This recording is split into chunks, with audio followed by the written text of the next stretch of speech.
Olá, eu sou o Davi Domenicali, sou pastor da Igreja Batista Fraternidade, na cidade de Caieiras, em São Paulo. Esse aqui é o nosso canal Degustação Teológica e Pastoral. Sejam todos bem-vindos. Peço que você se inscreva aqui no nosso canal, é muito importante que você esteja inscrito. Peço que você também venha curtir, dar um like aí no vídeo, tá? Ajuda a gente, dá um joinha aí. E, por favor, compartilhe com alguém esse vídeo. Compartilhe aí no seu Facebook, compartilhe com amigos ou grupos de WhatsApp. Tenho certeza que pode ser útil para alguém. Bom, além de pastor, eu também atuo como orientador, professor de teologia em alguns seminários, ok?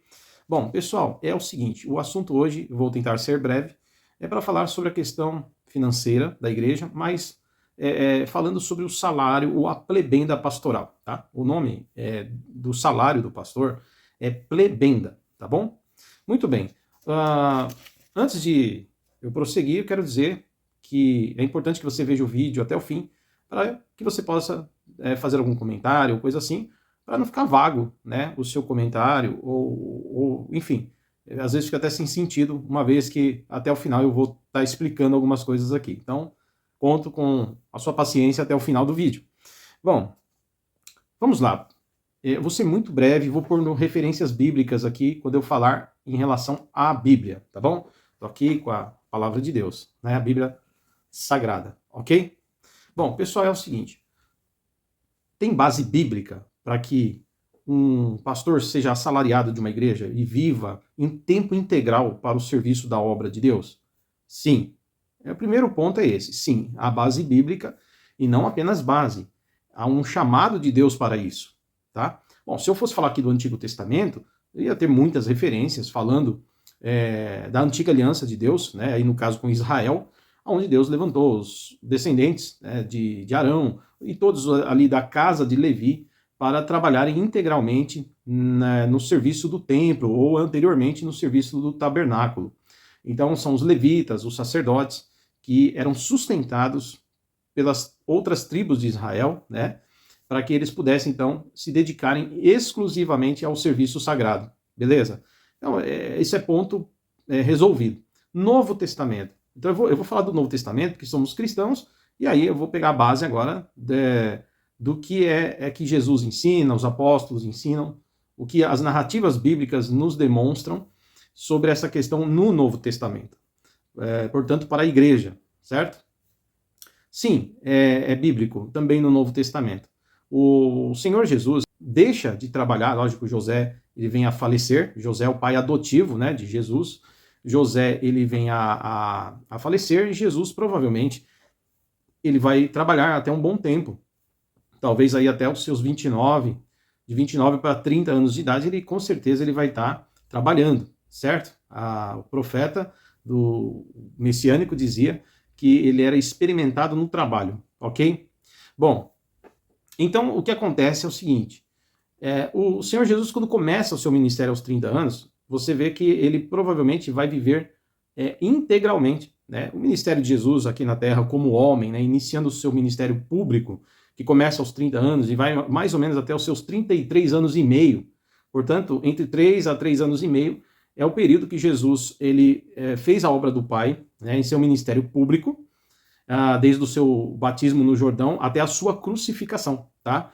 Então, do seu batismo no Jordão até a crucificação, passaram-se então entre 3 a 3 anos e meio, foi o tempo que Jesus atuou. E fez uma grande revolução, né? Não é no sentido revolucionário, tá? Do que a sociologia prega, né? Eu estou falando revolução espiritual mesmo, né? Em relação ao reino de Deus. Bom, o que acontece?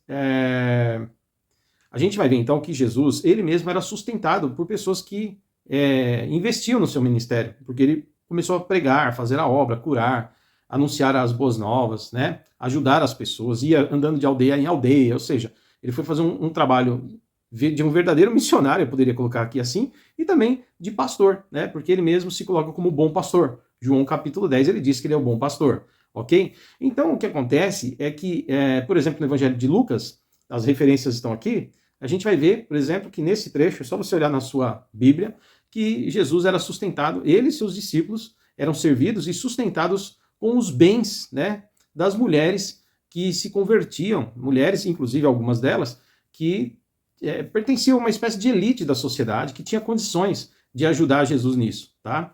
Então, Jesus, ele certamente, ele recebia ajuda, né, apoio, certo? E ele e seus discípulos. Bom, mais adiante a gente vai ver que quando os apóstolos vão continuar a obra que Jesus iniciou, ou seja, a igreja vai se estruturando, né? Isso no século I, tá? No período apostólico, a gente vai ver, por exemplo, o apóstolo Paulo, ele ensinando sobre isso, né? Você vai ver, aqui está a referência, Paulo escreve, né, a igreja de Corinto, dizendo que se eles, né, servos do Senhor, ministros da palavra, eles semeiam coisas espirituais para a igreja, para as pessoas que serviam a Jesus agora, os convertidos, eles também poderiam colher coisas materiais, tá? Então tá aqui a referência. Semeia espiritual, palavra, oração e ganha o sustento para que possa continuar fazendo isso. Paulo ensina, tá? Outra coisa que Paulo fala é que ninguém vai à guerra, por exemplo, ele pega um exemplo, né? Quando alguém vai a lutar uma guerra, não vai às próprias custas, ele não se mantém sozinho, ele não paga o próprio salário. Alguém paga o salário, o soldo, né? O salário do soldado, tá? Quando vai para uma batalha.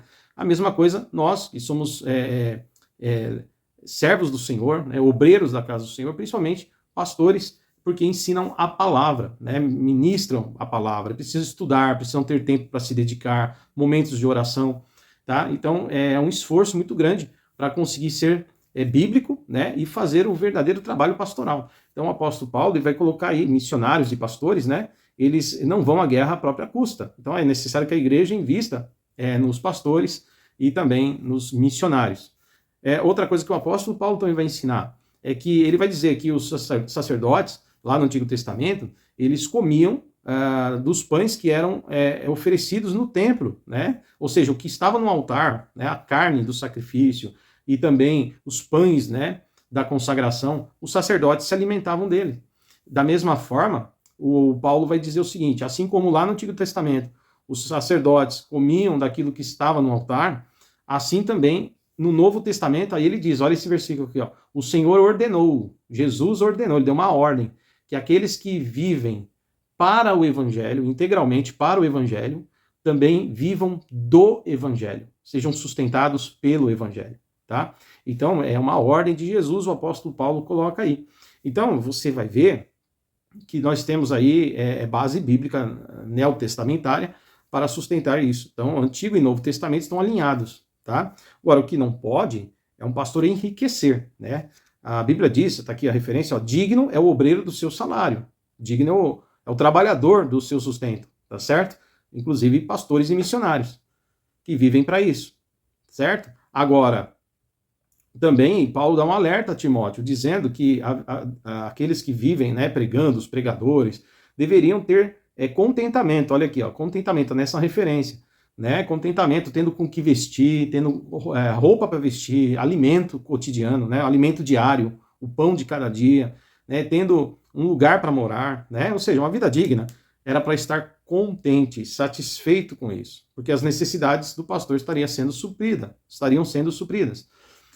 Mas ele vai dizer um alerta, ó, cuidado, foge do desejo da riqueza, de ficar rico, porque muitos tropeçaram nisso, olha, está aqui a referência, aquele que quis ser rico, ou seja, usar o evangelho para ficar rico, né, se caiu em muitas ciladas do diabo, né, ele diz aqui, ó, tá, e sofreram muitas dores por conta disso, tá, se arrebentaram, espiritualmente falando, foi uma tragédia. Então, a Bíblia traz esse equilíbrio, tá, para as nossas vidas. Então, tem base bíblica, tá? Então fique tranquilo, pastor que recebe salário, você tem base bíblica para isso. Você, igreja, sinta-se desafiada, orientada, né? Instruída a cuidar bem do seu pastor, né? Ou de repente do tamanho da igreja, tem igreja que é muito grande, precisa de uma equipe pastoral assalariada, integral. Se você está numa igreja dessa, que assim seja, né? Mas, enfim, e a igreja que não pode? Poxa, nem toda igreja pode pagar um salário para o pastor, né? O que dirá, então, para uma equipe pastoral, né? Igrejas pequenas que não têm essa condição, mas a igreja ela pode ajudar o pastor, então, com alguma ajuda de custo, né? Disponibilizar uma ajuda de custo. Sei lá, de repente o pastor comprou um carro, ajuda o pastor a pagar a parcela do carro dele, entendeu? Afinal de contas, ele vai até a igreja, volta, faz visitas com esse carro, né? Então ajuda o pastor a comprar um carro, ajuda, ó, faz uma vaquinha, ó, pastor, a gente vai comprar o carro aqui, você tira o carro lá que a igreja vai pagar as prestações do carro. Irmãos, é louvável uma igreja cuidando bem do pastor que cuida da igreja, tá? Alguns cuidam do pastor pagando seus cursos. O pastor bom, um pastor deveria se atualizar, né? O pastor deve fazer teologia, depois deve continuar estudando. É necessário para o pastor estar bem antenado e atualizado, tá? Para poder ensinar melhor, para poder ter mais qualidade no seu pastoreio. Tá bom? Eu fico até aí meu alerta e minha dica, né, aos pastores que façam isso. E os membros que incentivem seus pastores a estudar, que é melhor para vocês, irmãos. Né? Você que é membro, que está me ouvindo, faça reuniões aí, incentive seu pastor a buscar formações, né? Porque é importante para a igreja, tá? Claro, dentro do tempo, né? Se o pastor não é integral, fica difícil querer que ele estude muito também o tempo todo, né? Tem que ver, o pastor também tem família, ele tem afazeres, né? E se ele não for um pastor integral, ou seja, ele não recebe salário da igreja, ele ainda tem que trabalhar dobrado, né? Para trazer o sustento para casa e ainda pastorear a igreja. Então, pega leve aí também. Mas ajudar o pastor, de repente o pastor quer fazer um curso, eu quero fazer um curso de formação, uma pós-graduação, vai lá, ajuda o pastor a fazer esse curso aí, né? Tem igrejas que pagam o mestrado do pastor, porque às vezes o pastor também é um acadêmico, né? Ajuda o pastor aí, não tem um salário, então, mas dá uma ajuda de custo. Alguns irmãos, algumas igrejas, né, pagam a gasolina, pastor, algumas igrejas pagam o seu convênio médico, né? Cada um faz o que pode, mas não deixe de semear na vida do pastor. É o meu conselho para as igrejas, tá bom? A gente é abençoado quando a gente abençoa, tá bom? Ainda mais falando de um ministro do evangelho, certo? É assim que a gente aprendeu a honrar a nossa liderança, biblicamente falando, né? E cuidar daqueles que cuidam de nós, ok? Bom, inclusive tem aqui, ó, tá aqui essa referência, ó. Aqueles que servem bem, principalmente aqueles que trabalham no ensino da palavra, olha, tá nessa referência, principalmente aqueles que ensinam a palavra, pastores têm incumbência de ensinar a palavra, recebam dupla honra, né? Ou seja, eles sejam honrados duas vezes, né? Tanto na questão do respeito, da reverência, né? Que tem um pastor, uma igreja deve ter com o seu pastor o carinho, o respeito, né? Com o seu pastor, e a igreja também proporcione para ele um salário, tá bom? A manutenção da sua vida material, ajudando assim esse pastor a ter mais tranquilidade, mais paz para poder atuar no ministério, tá bom? Então, isso aí é sadio e é bíblico, beleza? Bom, acho que ficou bem claro. É importante que uma igreja tenha um pastor integral? Claro que é importante. Veja, primeiro que tem a base bíblica, que eu já falei. Já temos base bíblica para isso. Vemos que Jesus, quando chamou os apóstolos, né, eles largaram tudo. Ó, aqui, ó, Jesus chegou e chamou Pedro, vou fazer você pescador de homens. Pedro, então, largou as redes, largou o barco, largou tudo e seguiu Jesus. Olha a referência. E a mesma coisa fizeram os outros, que Jesus chamou, largaram tudo e seguiram a Jesus para fazer a obra integralmente. Tá? Então começa já com Jesus esse negócio aí, tá bom? E depois tem os ensinos que eu li agora há pouco para vocês. Então é bíblico que você, se possível, fique integral. Agora, a vantagem é óbvio que ela é... Imagina, algumas pessoas não sabem o que é ser pastor nos bastidores. Né? Você sabe quanto tempo um pastor deve orar diariamente, dedicar-se à oração. Todo crente deve dedicar-se à oração, mas o pastor tem motivos a mais ainda para orar. Por que motivos a mais? Porque ele não vai no culto de domingo sentar no banco para ouvir alguém pregar. Ele vai ser o pregador. E ai de nós se Deus não nos ajudar com o ensino. Né? Se Deus não nos der, não colocar em nosso coração a palavra que a igreja precisa ouvir. Ai de nós se nós não fomos orientados pelo Senhor. Não apenas isso. Né? No mundo espiritual, os ataques, isso é fato, meus irmãos. Toda igreja, todo membro de igreja é atacado pelo inimigo no mundo espiritual. Mas pastores, obreiros em geral, e aí eu falo todo obreiro precisa estar coberto de oração, né? A igreja precisa orar por seus líderes, orar pelos obreiros, os membros da igreja precisam orar, né? E os pastores e os obreiros precisam orar também muito, para Deus os fortalecer, Deus os guardar sua família, porque há uma guerra espiritual, tá bom? Então, veja, então o pastor tem que ter um tempo maior de oração, para ele se sentir firme, confiante, a sua fé ser aumentada, né, digamos assim, que o pastor é um ser humano como todo mundo, mas também para ele ter condições, né, de ser usado por Deus, pedindo a Deus, Senhor, me usa como instrumento do Senhor, na hora de pregar, na hora de aconselhar, na hora de fazer uma visita, na hora de orar por alguém, usa a minha vida. né? Então é necessário que você entenda isso. O pastor deve dedicar-se à oração. Às vezes a correria, irmãos, muito trabalho, os pastores acabam ficando bem cansados para orar, né? Vão orar e oram menos do que deveriam, devido ao esgotamento, né? Então, Deus, mas fique tranquilo, Deus compreende, Deus sustenta, porque Deus é cheio de misericórdia, Deus é cheio de misericórdia. Nossa, eu estou ruim, hein? Meu Deus, Deus é misericordioso, ele é cheio de misericórdia e ele conhece o esgotamento do pastor, do obreiro, enfim, e ele há de sustentar, tá? Mas o ideal é que a gente pudesse ter mais tempo para oração, tá? Não só isso, você vai preparar um sermão, você acha que é só chegar na igreja lá, abrir a Bíblia, vamos abrir e ler qualquer coisa aqui, falar qualquer coisa. Irmãos, a igreja precisa ser bem instruída, a Bíblia é um livro complexo, tá? E precisa ser estudada, e por isso que inclusive existe o auxílio da teologia, né? Então, qualquer pregador que vai levar a palavra na igreja, pregador ou pregadora, né, tem que se preparar antes, tem que ter um tempo, não só de oração, como também de estudo. Tem comentários bíblicos, né, Bíblias de estudo e outros livros de apoio junto com a Bíblia. A Bíblia é a fonte principal, mas aí tem os recursos para entender a cultura, a história, o texto e o contexto, para poder levar uma mensagem sólida, adequada e correta, uma interpretação correta do texto, para nutrir a igreja, tá? E ainda ter a parte espiritual, que é a parte da aplicação, né? Que é essa parte que Deus nos dá, o Espírito Santo nos concede, né? Para a gente poder orientar a pessoa naquilo que a igreja precisa. Então, tudo isso é necessário. E você que está me assistindo, você acha que isso é feito em quantos minutos? Gente, olha, vocês não têm noção. Às vezes, já é difícil imagina, você prega o tempo todo. Tem pastor que prega 3 vezes por semana. Tem pastor que prega 2 vezes por semana, né? Tem pastor que prega todo dia. Imagina o que é você ter 2 sermões por semana durante 10 anos. Quanto tempo você tem que se dedicar a estudar, a preparar o sermão, preparar a palavra, fora isso para pregar no púlpito, fora os aconselhamentos. Pessoas que falam, pastor, estou passando por uma situação. Aí você vai lá aconselhar, você tem que ler o texto, orar primeiro, para dar um simples aconselhamento, que não é simples, né? Acho que aconselhamento chega a ser até a parte mais difícil do ministério pastoral, eu acho. Sei lá, depende talvez não seja assim para mim, tem alguns que acham mais difícil subir no púlpito e pregar, né? Bom, enfim, mas eu acho que tudo exige dedicação.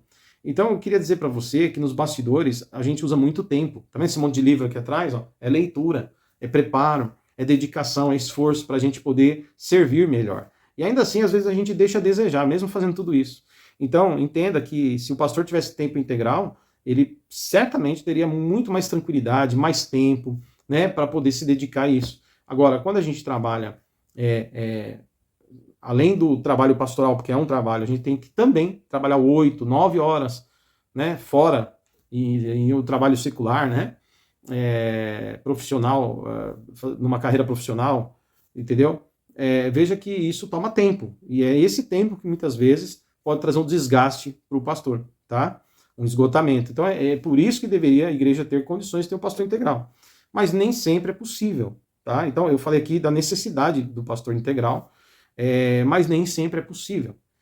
E não sendo possível, então a igreja faz o possível para ajudar o pastor, pelo menos ajudando a aliviar o seu peso. Por isso que a igreja fala, olha, pastor, a gente não pode pagar teu salário, mas a gente pode te abençoar com alguma coisa. Então, o pastor se sente valorizado, seu ministério reconhecido. Isso é muito importante. Ele sente o amor que a igreja tem por ele, o reconhecimento do seu trabalho, da sua dedicação.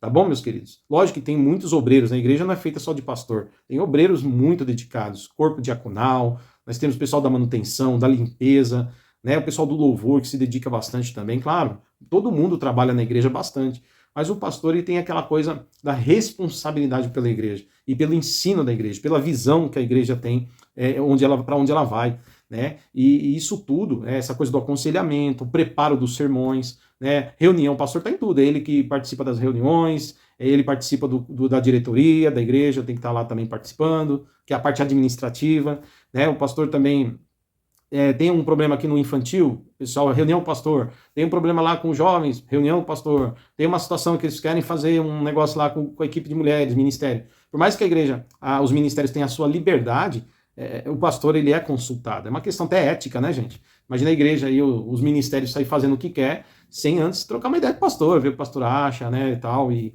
integrar a visão. O pastor tem que saber o que está acontecendo na igreja, tá certo? Ele não pode ser aquela pessoa autoritária, que põe a mão em tudo, limita as pessoas, né? Não pode. Mas tem que dar liberdade para as pessoas trabalharem, mas tem que estar sendo informado de tudo que acontece e muitas vezes até ser ouvido pelas pessoas em seus ministérios, tá bom? Ou seja, o ministério, a igreja é cheia de ministérios, né? O pessoal do louvor, pessoal da evangelização, pessoal, ministério com as mulheres, ministério com os homens, ministério com os jovens, ministério infantil, e tem suas lideranças. Então, o pastor tem que estar sempre conectado com essas lideranças, corpo diaconal, diretoria, executiva, e você vê que então, o pastor está em tudo. Ele está tendo que interagir com todos esses grupos dentro da igreja. Além disso, ele faz parte do conselho pastoral, ele é o pastor titular principal, que tem a maior responsabilidade de pregar e também andar conectado com os seus pares, os pastores auxiliares, né? E, enfim, cara, ainda é pai, é esposo, né? Então, você entende? Eu espero que, eu não quero ficar apelativo, mas é que às vezes as pessoas menosprezam muito o trabalho pastoral. E eu estou falando do verdadeiro pastor, não estou falando de mercenário. Estou falando do pastor verdadeiro, tá? Então é necessário que a igreja tenha essa visão, tá? Se a igreja não pode pagar um salário, ela deve pelo menos ajudar em alguma coisa o pastor, para que ele, pelo menos, olhe assim e fale, não, o pessoal reconhece o meu trabalho, a minha dedicação. Isso é louvável e certamente Deus há de abençoar a sua igreja. Amém, queridos? A gente aprende a dar honra a quem merece honra. Tá aqui o versículo, tá bom? Certo? Bom, agora, quanto um pastor deve ganhar? Bom, em primeiro lugar, qual o salário? É difícil estipular salário, né? Mas acho que o pastor, ele não pode ganhar...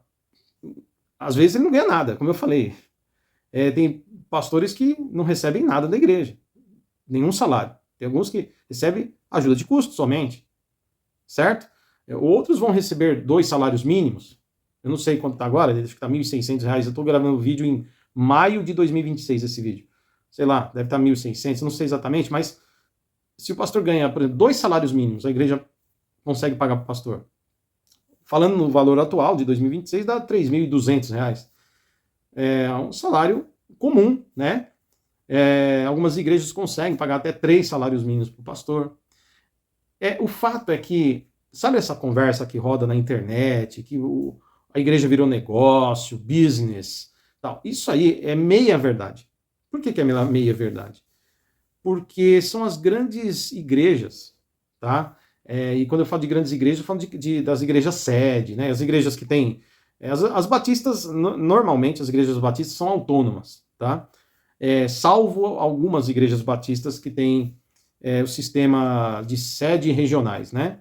Mas a maioria, as igrejas batistas são autônomas. A igreja responde por si própria no modelo congregacional, portanto não fica debaixo nem subordinada a nenhuma sede, né? Numa sede regional. Mas algumas igrejas batistas podem aparecer nesse modelo, tá? Mas a maioria não. Mas muitas outras igrejas, né, elas têm esse sistema de que tem uma igreja sede, uma igreja maior, uma igreja grande, a igreja mãe, né, a matriz. E essa matriz é onde fica ali o pastor presidente, que no modelo episcopal seria tipo o bispo daquela região. Seja o pastor presidente ou seja o bispo da região, ele vai coordenar, né, outras igrejas que são filiadas e, portanto, também subordinadas a esta igreja sede. Tá entendendo? Então, normalmente, esse pastor da igreja sede, pela responsabilidade que ele tem de cuidar daquele monte de igreja, geralmente ele vai ter, de fato, um salário maior, né? Ele vai ter realmente um recurso maior, a igreja tem uma estrutura normalmente maior, e é óbvio, né? Pode ser que algumas filiais também tenham uma grande estrutura e tenha os pastores ali também um recurso maior, pode acontecer. Mas o fato é que essas filiais, essas igrejas filiais, elas têm pastores. E os pastores das filiais, meu irmão, os pastores que cuidam das igrejas filiais, minha irmã, eles muitas vezes recebem de 1 a 2, no máximo 3 salários mínimos. Então essa conversa de que a maioria dos pastores recebem grande salário é mentira. As grandes igrejas, as igrejas sede, as grandes igrejas, elas sim contêm pastores que recebem grande salário. E aí eu vou entrar na questão ética. Eu acho que não importa o tamanho da igreja, a igreja não pode escandalizar. O pastor não deveria escandalizar uma igreja, né? Então, o que é ético? Eu não quero entrar aqui em valores, porque aí fica até antiético. Mas o que seria um valor hoje dentro da situação Brasil que a gente vive, né? Taxas altas, impostos. As pessoas contribuem na igreja com seus dízimos e ofertas. E às vezes a gente tem gente que é faxineiro, tem gente que é mecânico de automóvel, tem gente que eu nem ia falar office boy, nem tem mais office boy, né? Mas vamos supor que tivesse lá o office boy, o motoboy, tem membro motoboy, tem membro Uber, tem membro, tem cozinheira, né? Tem atendente, tem vendedor de calçados, que frequentam a igreja. Então eles tiram desse salário deles, do salário deles, eles tiram o seu dízimo, né? Que é um modelo, né? Aqui na Batista Fraternidade, eu sou pastor, o dízimo não é obrigatório, mas ele é um modelo saudável para que a igreja tenha equilíbrio em suas finanças. E junto a ele tem as ofertas voluntárias, tá? Então, nós também observamos o dízimo e as ofertas, porém, voluntariamente, tá? Então, a pessoa vai lá, tira o seu dízimo, né? Ela entrega na igreja, com carinho, entrega, quer servir a Deus, porque servir a Deus com as nossas finanças também é importante, viu, irmãos? Para nós não nos tornarmos avarentos, né? E também o entregar o dízimo e contribuir com as ofertas é também uma forma de você ser grato a Deus pelo dinheiro que chegou, pela porta de trabalho que está aberta, pela saúde que Deus está te dando, para você poder ter esse recurso. Então, quando você contribuir com seu dízimo, sua oferta, dê com alegria. Aliás, está escrito, né, que Deus quer, né, Deus se alegra com aquele que oferta, dizima, ou seja, aquele que contribui com alegria, tá vendo? Olha, aquele que contribui com alegria, tá bom? Então faça com alegria, não com tristeza, não por obrigação, mas com a sua disposição, tá? Com a sua voluntariedade, tá bom? Um coração voluntário. Isso agrada a Deus. E o dinheiro da igreja, obviamente, vai ser primeiro focado no recurso da manutenção do prédio, das necessidades, tem um monte de igreja que paga aluguel, né? E mesmo as igrejas que têm templo próprio, salão próprio, prédio próprio, tem muita coisa para pagar, né? Aí tem a manutenção, água, luz. Quanto maior a igreja, maior o gasto, tá? Essa é a verdade. Por isso que precisa das contribuições. Então, a igreja ela precisa se manter, né? E o recurso da igreja é fundamental. E não só isso, a igreja geralmente tem um fundo de auxílio, né? Ou seja, membros da igreja que... Bom, pelo menos eu estou falando pela Batista Fraternidade, não posso responder por todas, mas seria esse o modelo geral, tá? O mais adequado.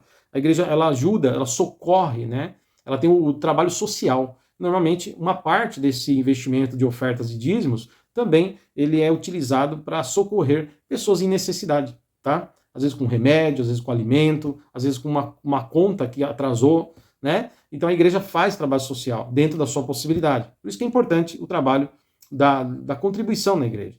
E, finalmente, a igreja ela usa também o dízimo e a oferta também para, se possível, sustentar o seu pastor, né? Ou uma equipe de obreiros, dependendo do tamanho da igreja e da necessidade, claro. E também para dar uma ajuda de custo. Você não pode pagar um salário e pagar uma ajuda de custo para o pastor ou ajuda em alguma coisa. Então, é importante que todos tenham essa visão, tá? E Deus seja louvado. Agora, nós estávamos falando de valor, né? De salário. Então, tem um monte de igreja que o pastor não ganha nada. Essa história de que as igrejas fizeram comércio. Então, nós estamos falando de que igrejas? Você está falando talvez das grandes estruturas, aonde eu acho que é um absurdo um pastor, me perdoe, aí eu posso perder aqui um monte de amigo, né? Espero que eu não perca amigos pelo que eu vou falar. Mas eu acho vergonhoso um pastor que ganha, por exemplo, 20 mil reais. Por isso que eu falei. Deve ter um monte de pastor que me acompanha que deve ganhar isso ou até mais, né? Mas eu acho um absurdo. Tá? Não porque não mereça. Não, veja bem, não é porque o pastor não mereça. Trabalho pastoral não é fácil, irmão. Você tem que fazer conciliação, chorar com os que choram, né? Você tem que visitar pessoas, às vezes tem trabalho de libertação para ser feito, não é fácil. Você tem conflitos, né, que acontecem, você tem que fazer a mediação, enfim. Trabalho pastoral não é brincadeira não, irmãos. Tá? É um trabalho que muitas pessoas desprezam, porque não conhecem. Tá? Fora essa coisa que eu falei, né, da dedicação, do preparo constante para pregar, para ensinar, e exige do pastor muito estar bem, né, psicologicamente, espiritualmente. Não é fácil não, tá? O pastor é ser humano. E aí, bom, eu estou falando aqui, eu não tenho script, estou falando tudo assim, irmãos, aí às vezes eu me perco aqui. Mas é isso, não porque o pastor não mereça ganhar um grande salário desse, né, acima de 20 mil reais, sei lá, mas porque às vezes, dependendo da igreja, né, que eu estou falando, tem membros ali que ganham um salário mínimo, e eles estão direitinho dando a sua oferta, dando o seu dízimo. Não é possível que um irmão vá frequentar a minha igreja e ele ganha um salário mínimo, aí ele dá lá o dízimo, dá 10%, dá R$160 de dízimo, com o maior amor, E eu não posso privar ele disso, porque ele está fazendo com amor, ele está oferecendo ao Senhor. E aí, é 10%, né? E aí eu vou e eu tenho um salário de 20 mil reais. Sabe, irmãos, eu não consigo. Para mim, eu acho que não é legal. Eu não acho legal, mas eu não vou me meter nesse assunto. A Igreja Batista Fraternidade, onde eu pastoreio, ela tem uma assembleia, né, que dirige a igreja, a assembleia que decide, a assembleia dos membros, e a diretoria executa o que a assembleia decidiu. E foi proposto, né, salário teto, limite. Qual o limite do pastor presidente da igreja? 4 salários mínimos. 4 salários mínimos. Né? Hoje, aí, se a gente colocar 1.500 um salário mínimo, daria 6 mil reais, talvez um pouquinho mais que 6 mil hoje, em 2026. Tá? Então não é um absurdo, é um bom salário dentro da média dos brasileiros. Tá? Não que o pastor não possa receber mais, deve, merece, mas você precisa ver o lugar que você está, onde sua igreja está plantada, que bairro que é, qual é a condição geral dos membros da sua igreja. Tudo isso você tem que olhar para que a gente não seja mercenário, tá certo? É uma questão ética. Beleza? Eu espero que você esteja entendendo. Então, eu não estou aqui para falar qual é o melhor salário ou o pior salário. Eu só estou falando que a gente tem que olhar o lugar, a igreja, quem são os membros e ter uma ética. Tá? Então, por isso que aqui na Igreja Batista, Fraternidade, nós não vivemos numa grande cidade, né? Caieiras não é uma cidade enorme. Caieiras é uma cidade pequena comparada, por exemplo, a São Paulo, né?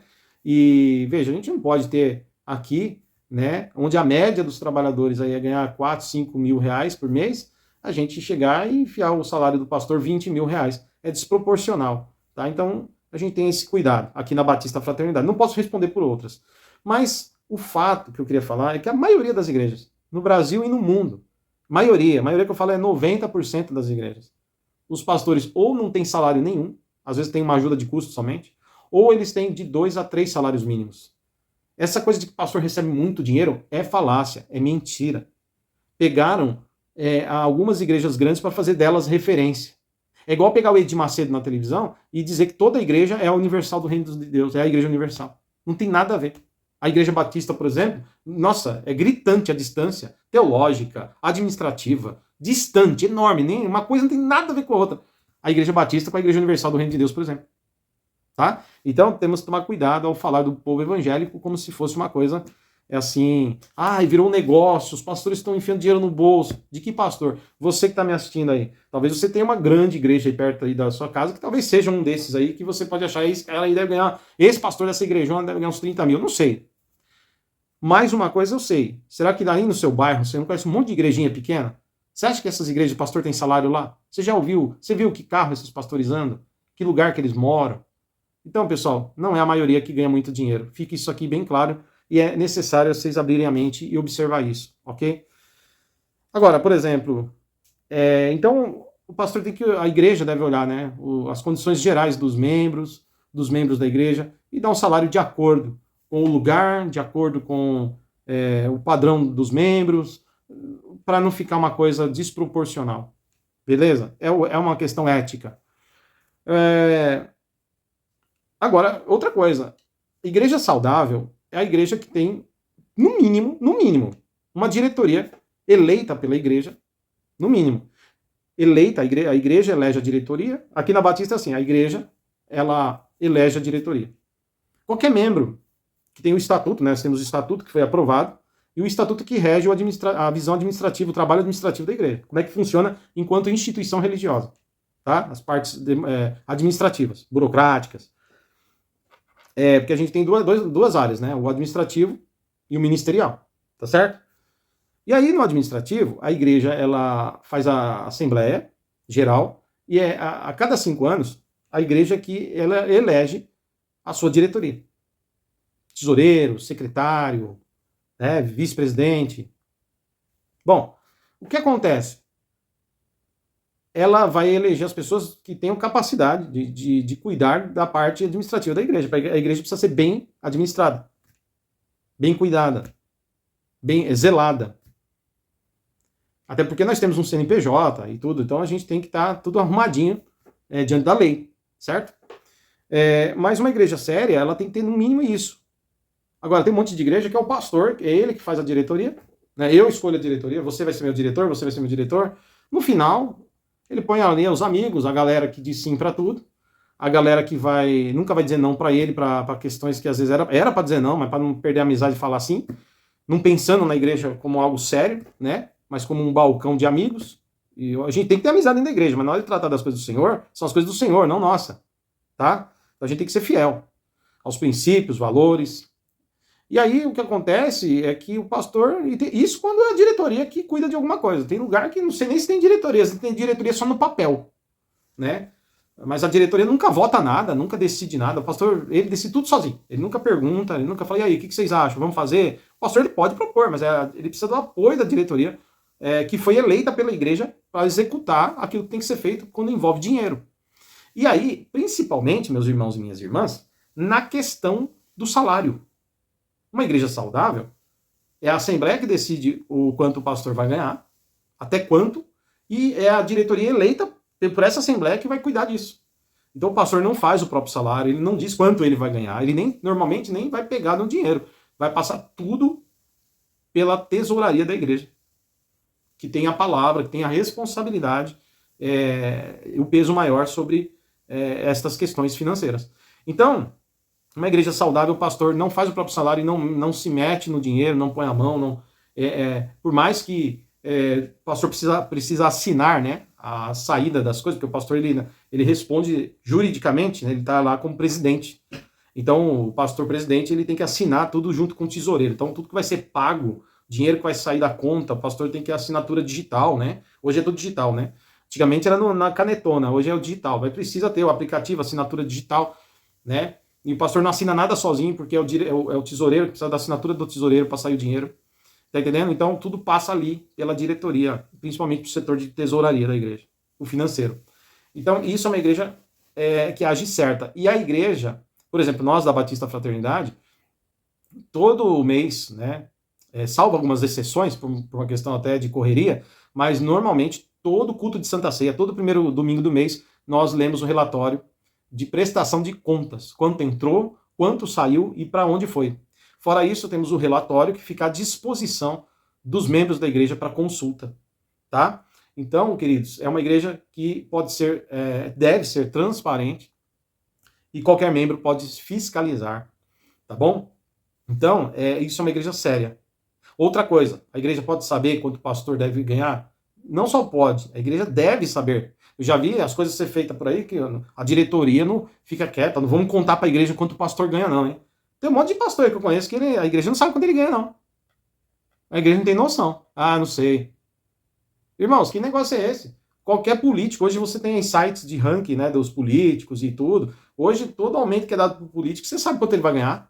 Por quê? Porque ele é eleito pelo povo. Ele tem um cargo público. O pastor também. Ele está ali porque tem uma igreja que oferta e dizima, ou seja, o recurso é de voluntariado, é de donativos. Então ele tem que prestar conta, sim, do que ele ganha. Certo? Então não é nem ele, a diretoria deve informar a igreja quanto o pastor está ganhando. Esse negócio de você chegar numa igreja, quanto seu pastor ganha? Não sei, meu pastor. Irmão, você não. Bom, enfim, quero me meter. De repente alguém vai falar, o cara assistiu o seu vídeo, veio aqui me encher o saco, quer saber quanto eu ganho, né?